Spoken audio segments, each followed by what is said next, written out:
Arya says, don't you think this is Muslim reform, AP? There are 2 billion Muslims. You can't have all of them believing in 7th century beliefs. Don't you think it's about time?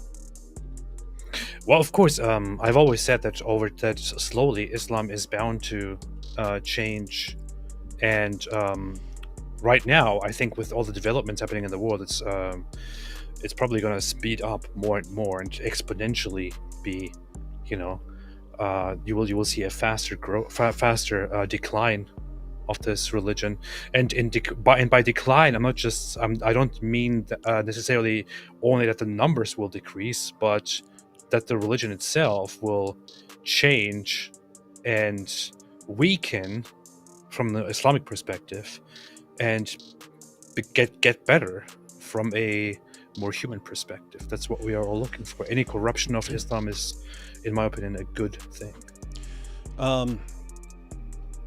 And yeah, as far as most of what lots of people would be concerned about as far as Islam's actually attempting to dominate the world and thinking they're actually going to successfully subjugate people and implement Sharia and all this stuff. If Islam can get past that, people wouldn't have as much of a problem with it. But in order to do that, it's like they have to lose, right? They have to lose this attempt at like the Ali Dawa approach. People gonna convert because of our tolerance. And hey, we're gonna kill so many people and subjugate so many people, and this is gonna bring about the Islamic revival. They have to lose that one, and then realize, okay, we can't compete. We can't subjugate people. It's not going to happen. And then it would be a bit more of a manageable problem. The thing is also, people don't realize what we have actually done. You and I and others who participated in some of the actions that are considered extremely disrespectful and insulting to Islam, like the drawing cartoons, and making songs. But you and we did the whole Quran ripping things and projects like that. I feel like we ourselves are not even aware sometimes of the thing that we are doing by doing that, the change that we are creating by just doing that. We are causing a massive change in the Islamic sentiment in only a few years by defiantly ripping up the Quran, disrespecting the Quran whenever we are disrespected or something like that. The first time we did that, there was a massive outcry. People went nuts over it. I remember my video getting spammed and going viral and being attacked by, I don't know, Indonesian, Malaysian Muslims and things like that, getting all kinds of threats. Now nobody cares when we do it. Nobody cares. No one notices. It's not brought up. Nobody even notices, and that is the fantastic. We've trained them. We've made them get used to it. Yes. You're right. It's all these things play a role, and people don't see it, but we're kind of systematic, right? And that we'll examine a dawah lie, something that is giving them this false confidence in Islam. We'll examine it, and it's just, we understand. Okay, that has spread to over 1 billion people who take it seriously. It's going to be some work to get past that. And so we'll just be relentless, and people are coming. So you can take something as an example. 20 years ago, there's this myth of perfect preservation. There's never been a single letter's difference between any two Quran manuscripts anywhere in the history of the Quran. It's completely false. I mean, insanely false, ridiculously false. But that's what was preached to Muslims. And so most Muslims aren't listening to us. So how do we actually undermine that?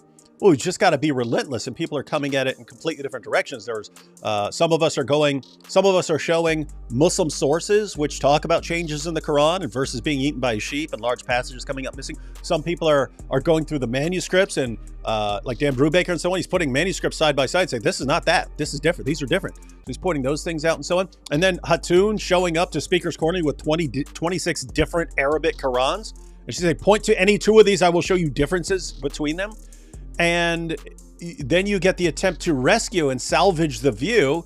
and Mohammed Hijab gets Sheikh Yasser Qadhi on there, then you get the holes in the narrative interview, and it's like it all comes together and the claim collapses. Now you'll still occasionally see people online, but I used to hear that like 50 times a day. Now I hear it like once a month about the perfect preservation of the Quran, and it's someone who hasn't been paying attention. Same thing with the scientific miracles. They spent decades with these scientific miracles and having their people like go through the Quran and anything they can twist into a scientific miracle, put it out there, because people are just eating it up. And Zakir Naik's going out there and putting it all over the world and convincing all these people there's scientific miracles. So what do? We're just got to be relentless and keep coming after it, keep coming after it, keep coming after it. And eventually, even Ali Dawa, okay, it's all absolute nonsense.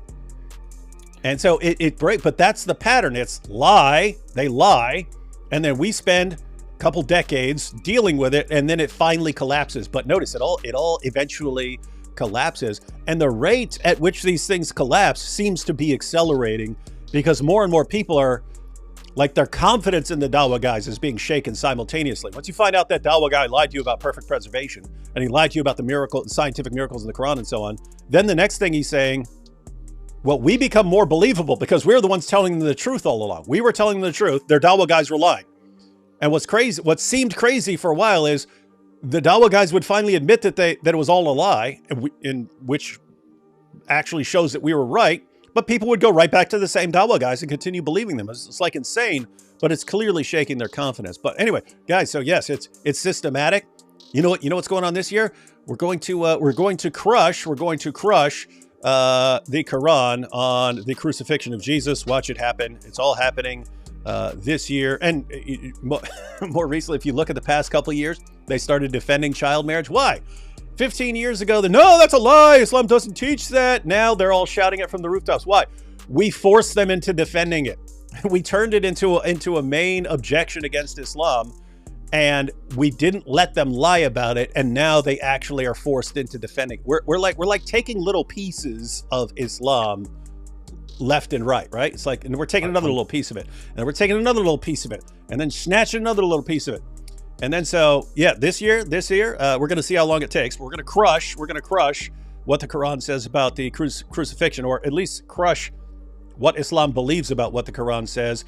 Then it's going to be getting them to acknowledge that the Quran affirms the Bible. Then it's going to be the collapse of the claim that Muhammad is in the Bible. It's watch it happen. It's all.